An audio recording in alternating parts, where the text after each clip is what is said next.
Bonjour frères et sœurs, c'est une joie pour moi de pouvoir ce matin être avec vous dans les pensées, dans la prière, pour pouvoir aussi partager la parole de Dieu aujourd'hui. Dimanche dernier, je vous en ai parlé d'un aspect du mot modèle. Nous avons parlé le modèle comme une copie des lettres de l'alphabet écrites par mon père, donné aux jeunes débutants que j'étais, servant comme une aide pour apprendre à les tracer et à les reproduire. Nous avions utilisé cette image pour parler du modèle biblique divin pour l'assemblée locale en Actes 2, versets 41 et 42. Ce matin, je vais vous parler encore du mot modèle et y considérer un autre aspect s'agissant d'un exemple mis devant quelqu'un afin de l'imiter. Je vais parler de Christ, le modèle à imiter pour les croyants. À ce sujet, je vous invite à lire avec moi dans l'épître de Pierre, première épître, chapitre 2, versets 21 à 23. Car c'est à cela que vous avez été appelés, car aussi Christ a souffert pour vous, vous laissant un modèle, afin que vous suivez ses traces. Verset 22, « Lui qui n'a pas commis de péché, et dans la bouche duquel il n'a pas été trouvé de fraude, qui, lorsqu'on l'outrageait, ne rendait pas d'outrage, quand il souffrait, ne menaçait pas, mais se remettait à celui qui juge justement. » J'utilise ici la version Darby. J'intitulerai ce message « Christ, notre modèle face à la souffrance ». Et nous allons parler de 3 points. Le premier point, la souffrance. Dans ce passage, nous voyons que la souffrance n'a pas amené Jésus à pécher. Du verset 21 à verset 22, première partie. Deuxième point, la souffrance n'a pas amené Jésus à frauder. Verset 22, deuxième partie. Et nous allons voir en dernier point, la souffrance a permis de montrer en Jésus l'homme doux par excellence. Sans tarder, passons au premier modèle que Christ nous a laissé pour l'imiter. La souffrance n'a pas amené Jésus à pécher. Je relis le verset 21 et 22. Christ a souffert pour vous, vous laissant un modèle afin que vous suivez ses traces, lui qui n'a pas commis de péché. Ici, pour mettre dans le contexte le passage que nous considérons, Pierre donc veut encourager ses auditeurs à vivre de manière digne face à un environnement injuste pour les amener à réfléchir dans ce passage sur l'exemple de Christ qui a souffert injustement. Il ne faut pas perdre de vue dans ce paragraphe que Pierre est en train d'exhorter ses auditeurs à endurer les souffrances même injustes. Oui, car l'endurance au sein de l'injustice est inhérente à la vocation du chrétien. Nous y avons été appelés, selon le verset 21, car c'est à cela que vous avez été appelés. Donc cela fait partie de l'appel au salut. Quand nous sommes sauvés, c'est dans le but de devenir semblable à Jésus. Et voilà le genre de vie que Jésus a mené. Oui, la souffrance peut parfois nous amener à pécher. Et pour ce matin, je voudrais juste vous illustrer 3 manières où on peut pécher face à la souffrance. Oui, par exemple, se juger soi-même en se disant « Mais quel péché ai-je commis pour mériter telle souffrance, telle affliction dans ma vie ?» C'est important de se poser de telles questions. Si c'est dans le but pour nous amener à la confession de nos péchés à Dieu, pour les abandonner et pour nous pousser à la repentance. Mais il est tout à fait dangereux de penser toujours que les afflictions ou les souffrances que je peux subir sont liées à un péché précis que j'ai commis dans ma vie. Bibliquement, ceci n'est pas toujours vrai. Il suffit de se rappeler de l'histoire de l'aveugle de naissance dont Jésus a parlé. Deuxième illustration, pourquoi la souffrance peut nous amener à pécher.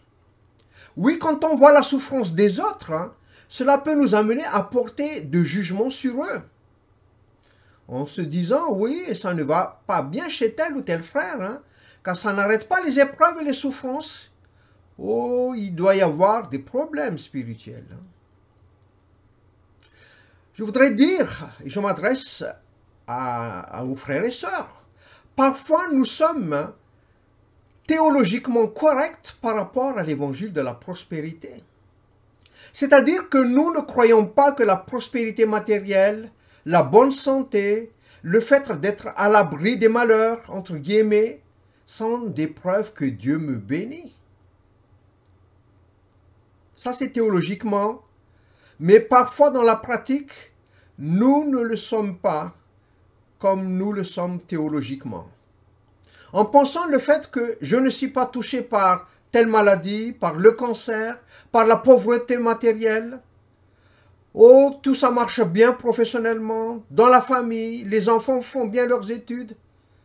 Tout cela parce que ce sont les preuves que Dieu est content de moi et donc me bénit de la sorte. Oh oui, mais regarde tel frère ou sœur qui prétend servir le Seigneur. Regarde tous les maux qui lui arrivent. Ils doivent avoir des soucis spirituels, n'est-ce pas? On peut penser comme cela, chers frères et sœurs. Et donc la souffrance peut parfois nous amener à pécher. En effet, nous pouvons être pleins de ressentiment, d'amertume, par la façon dont on nous traite ou par ce qui peut nous arriver. Ainsi, nous abandonnons toute résistance et nous cédons à la tentation.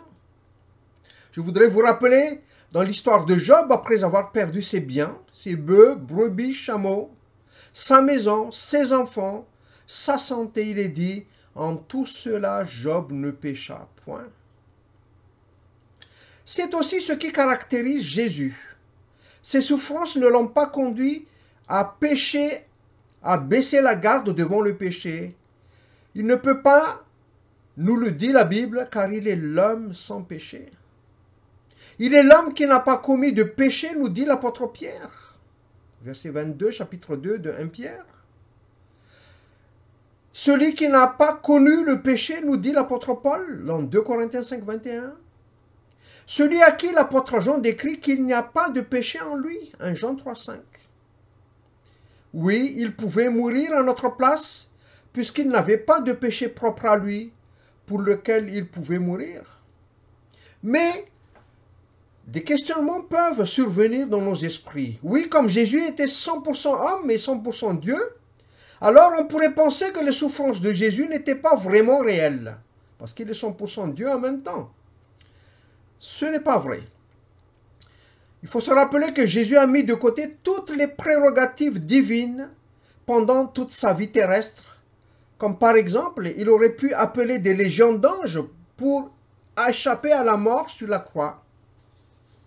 Pour les choses qu'il a souffertes, il a ressenti autant que nous si nous avions été à sa place. Les calomnies le blessaient autant qu'elles nous auraient blessés. Quand ses ennemis l'observaient pour voir s'ils pouvaient trouver une façon de le prendre au piège de ses propres paroles, Jésus en a ressenti la souffrance. La solitude, le rejet, le sentiment de frustration devant la totale injustice dans la façon dont il a été traité. Tout cela a été un fardeau pour Jésus, comme cela l'aurait été pour nous. Sauf à une différence. Car Christ a souffert pour vous, dit l'apôtre Paul, en s'adressant à ses auditeurs. Il ne paye pas pour ses propres péchés parce qu'il n'en a pas, mais il a souffert pour nous en tant que substitut. Oui, Nous sommes bien exhortés maintenant à suivre les traces que Jésus a laissées en fixant nos yeux sur lui. Mettons donc nos pieds dans l'empreinte de ses pas. Lorsque nous souffrons et que nous l'endurons en faisant le bien, nous manifestons aux yeux de Dieu la vie même de Christ. Nous ne devrions pas avoir un sentiment de honte. Au contraire, comme les apôtres qui disaient joyeux d'être outragés pour l'opprobre subi pour avoir suivi Christ. Les apôtres se retirèrent devant les Sanhédrins, joyeux d'avoir été jugés dignes de subir des outrages pour le nom de Jésus. Acte 5, 41. Oui, cela explique un grand nombre de circonstances éprouvantes dans lesquelles nous pouvons nous trouver comme chrétiens. Dieu les permet pour nous donner l'occasion d'exprimer les vertus de Christ, pour son bon plaisir et pour notre gloire à la fin. Oui, si nous sommes appelés à être avec Christ dans la gloire, nous sommes aussi appelés à suivre ses traces sur le chemin de la souffrance qui mène à la gloire. Ce qui nous amène à considérer maintenant le deuxième point, Christ notre modèle, parce que la souffrance n'a pas amené Jésus à frauder. Verset 22, lui qui est dans la bouche duquel il n'a pas été trouvé de fraude. Oui, quand quelqu'un nous fait souffrir, nous pourrions être tentés de mentir ou de frauder pour échapper à la souffrance. Abraham était un exemple. Dans Genèse 12, versets 11 à 13, nous lisons « Comme il était prêt d'entrer en Égypte, il dit à Sarai, sa femme, « Voici, je sais que tu es une femme belle de figure. » Verset 12, « Quand les Égyptiens te verront, ils diront, c'est sa femme. Ils me tueront et te laisseront la vie. » Au verset 13, « Dis, je te prie, que tu es ma sœur. » C'est vrai qu'elle est sa demi-sœur. « Afin que je sois bien traité à cause de toi et que mon âme vive grâce à toi. » Quel est le contexte? Ici, à cause d'une grande famine, Abraham descend en Égypte pour sa survie. Et pour éviter que sa vie soit menacée, il a menti aux dépens de sa femme. Et permettez-moi, chers frères, de m'adresser à nous en tant qu'hommes pour juste une parenthèse. J'ai souligné ici ce que nous dit Abraham au verset 13. Je te prie que tu es, dis, je te prie que tu es ma sœur, afin que je sois bien traité à cause de toi et que mon âme vive grâce à toi. Vous voyez le cœur d'Abraham, un homme égocentrique, comme le cœur de nous tous, à tous les hommes, n'est-ce pas? Permettez-moi de paraphraser le verset 13. « Oh, je t'aime, Sarai, pour moi. Je t'aime, Sarai, pour le bien que tu m'apportes. » Eh bien, nous ne disons pas si fort comme ça, n'est-ce pas?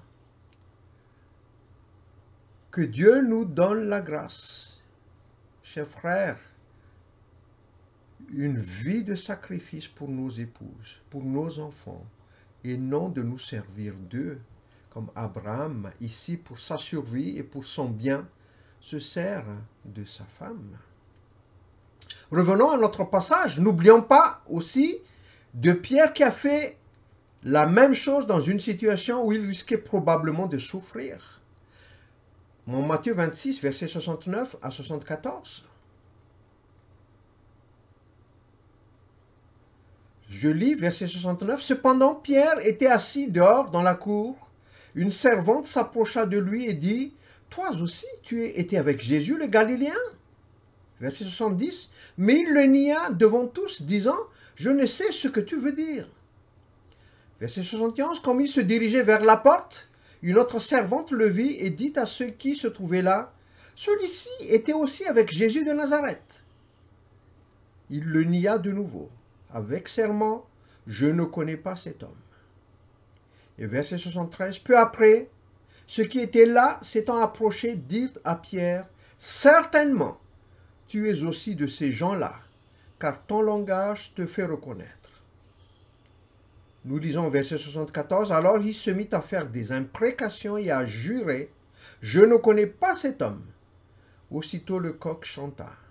Et Pierre se souvint de la parole que Jésus avait dite, « Avant que le coq chante, tu me renieras 3 fois. » Et étant sorti, il pleura amèrement. Quant à Jésus, les souffrances ne l'ont jamais amené à mentir comme Abraham, comme Pierre. Oui, chers frères et sœurs, demandons à Dieu d'avoir le contrôle, que nous ayons le contrôle de nos lèvres. Jacques nous rappelle que nous bronchons tous de plusieurs manières, mais si quelqu'un ne bronche point en parole, c'est un homme parfait, capable de tenir tout son corps en bride. Et Paul rappelle au jeune Timothée, sois un modèle pour les fidèles en parole, et viens après en conduite, en amour, en foi et en pureté. 1 Timothée 4, 12. Avez-vous remarqué ici que la parole passe avant la conduite? Jésus n'a eu aucun mensonge dans sa bouche. Il n'a jamais péché de ses lèvres. Souvent, ses auditeurs, et ici les huissiers qui disaient « Jamais homme ne parle comme cet homme ». Oui, Jésus est l'homme parfait, tel que l'humanité aurait dû être, devait être, et le sera un jour. Oui, Jésus nous a laissé son exemple. Nous sommes exhortés à le suivre. Les traces que Jésus a laissées dans ce domaine, en fixant nos regards sur lui. À chers frères et sœurs, encourageons-nous l'un et l'autre à veiller sur nos paroles. Ce qui nous amène au dernier point, Christ, modèle pour nous dans la souffrance. Parce que la souffrance a permis de montrer en Jésus l'homme doux par excellence. Lisons le verset 23 de 1 Pierre chapitre 2. En parlant de Christ qui, lorsqu'on l'outrageait, ne rendit pas d'outrage. Quand il souffrait, ne menaçait pas, mais se remettait à celui qui juge justement. Quand on nous insulte, il est facile de nous mettre en colère et de rendre l'appareil. Vous savez, au moment de son procès, et également tout au long de sa vie terrestre, Jésus, pendant 33 ans, a reçu beaucoup d'injures. Mais il n'a jamais rendu l'appareil. Un exemple, tout simplement, lorsqu'il fut faussement accusé devant le Sanhédrin juif, nous lisons Matthieu 26, 63, il garda le silence. Aux accusations des Juifs en présence de Pilate, il ne répondit rien. À Pilate lui-même, il ne répondit pas même un seul mot. Matthieu 27, versets 12 à 14. Hérode, qui s'en moquait, l'interrogea longuement, mais il ne lui répondit rien. Luc 23, 9. Il se taisait devant les hommes parce qu'il avait sa ressource en Dieu, mais il se remettait à celui qui juge justement. Et nous lisons de plus au sujet de Christ dans le verset 23, deuxième partie, quand il souffrait, ne menaçait pas, mais se remettait à celui qui juge justement. Oui, Jésus ne proférait pas de menaces envers ses ennemis. Non, il priait pour ses persécuteurs, pour ses bourreaux. Pendant que ces derniers étaient en train de le faire mourir, lui était en train de prier, intercéder pour eux. Père, pardonne-leur car ils ne savent pas ce qu'ils font. Oui, Jésus ne proférait pas de menaces envers ses ennemis et pourtant, il aurait pu le faire. J'imaginais un peu, Jésus allait ressusciter des morts seulement quelques jours plus tard. Il aurait pu dire, attendez un peu, dans 3 jours je reviendrai d'entre les morts et alors vous verrez. Mais quand il est ressuscité, il ne s'est même pas soucié d'aller voir ses ennemis. Il aurait pu dire, un jour, c'est moi qui serai le juge. Et c'est vous qui serez mis en accusation et vous irez en enfer. Mais Jésus n'a rien fait de tout cela. Il n'a pas du tout proféré de telles menaces. Et la question, pourquoi me diriez-vous?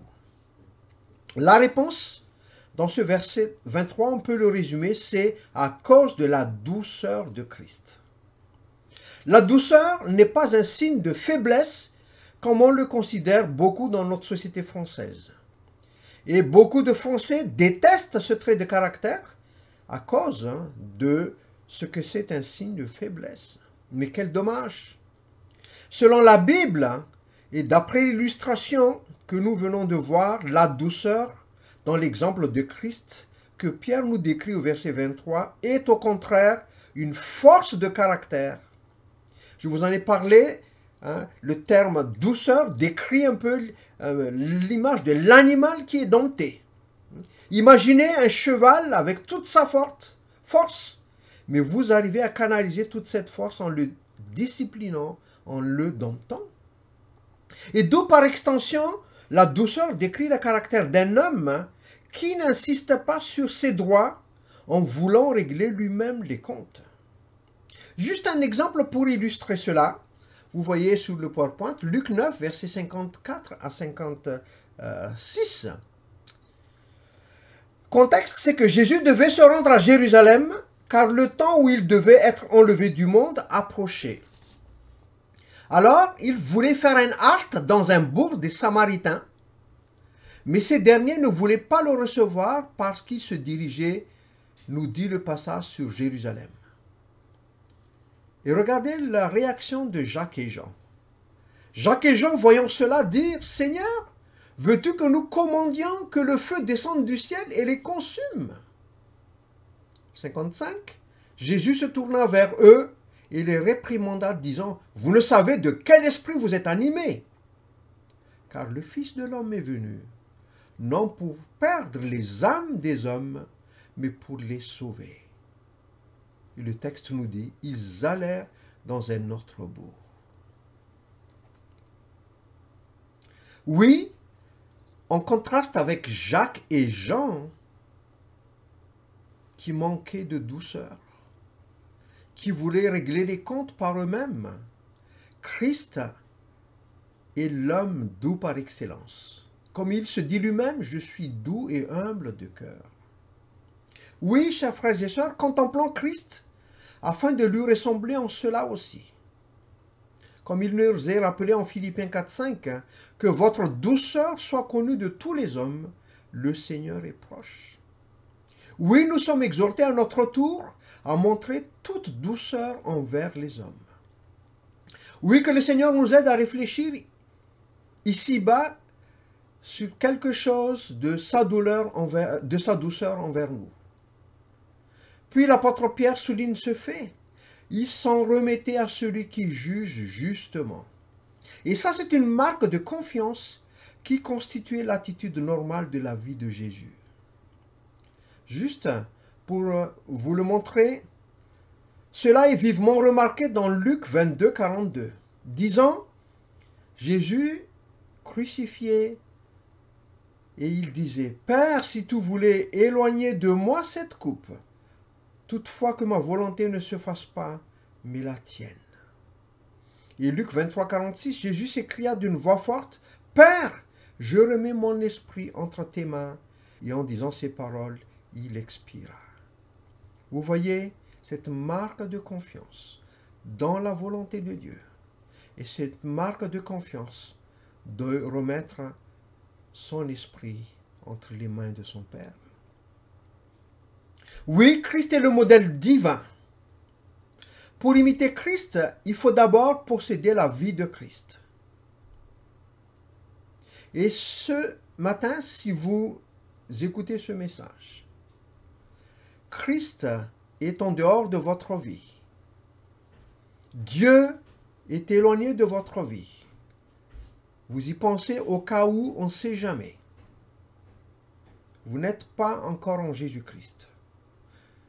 Vous savez, quand on n'est pas chrétien, on le devient par la nouvelle naissance. Alors, pour pouvoir imiter Christ, il faut posséder la vie de Christ. Et cela, c'est par la nouvelle naissance. Oui, la nouvelle naissance est indispensable pour être en Christ. Je vous conseille de placer votre foi en lui et confessez-lui comme votre Seigneur et Sauveur. Et vous êtes en Christ, vous pouvez l'imiter. Oui, je m'adresse à vous, chers frères et sœurs, peut-être vous êtes depuis pas mal de temps passés par la nouvelle naissance, vous êtes sauvés. Et vous vous rendez compte depuis que votre vie ressemble à celle de ces Israélites qui étaient libérés de l'esclavage de l'Égypte pour vivre dans la vraie liberté dans le pays de la promesse qu'est Canaan. Et pourtant, nous nous rappelons que ces Israélites dans le pays de la promesse continuent à vivre de nouveau comme des esclaves, pourtant destinés à être libres. Et je fais allusion à ce qui nous était rapporté dans le livre des Juges. Oui, Jésus est mort pour mes mensonges, pour mes injures, pour ma colère, pour l'esprit de vengeance, pour les méchancetés de mon cœur, pour le manque de douceur, pour mes jalousies, pour l'orgueil, la désobéissance et la liste est longue. Et pourtant, dans ma vie, je vis comme si cette mort avec Christ pour ses péchés n'est pas une réalité au quotidien. Et si telle est votre situation aujourd'hui, vous êtes croyant. Sachez que ce n'est pas la volonté de Dieu pour votre vie. Dieu vous a sauvé et il vous a affranchi du péché pour vivre dans la liberté par le Saint-Esprit. Juste en rappelant le verset 24 de ce passage de 1 Pierre chapitre 2, au verset 24, Pierre nous dit ceci. Lui, en parlant de Jésus, qui a porté lui-même nos péchés en son corps sur le bois, afin que, morts au péché, nous vivions pour la justice.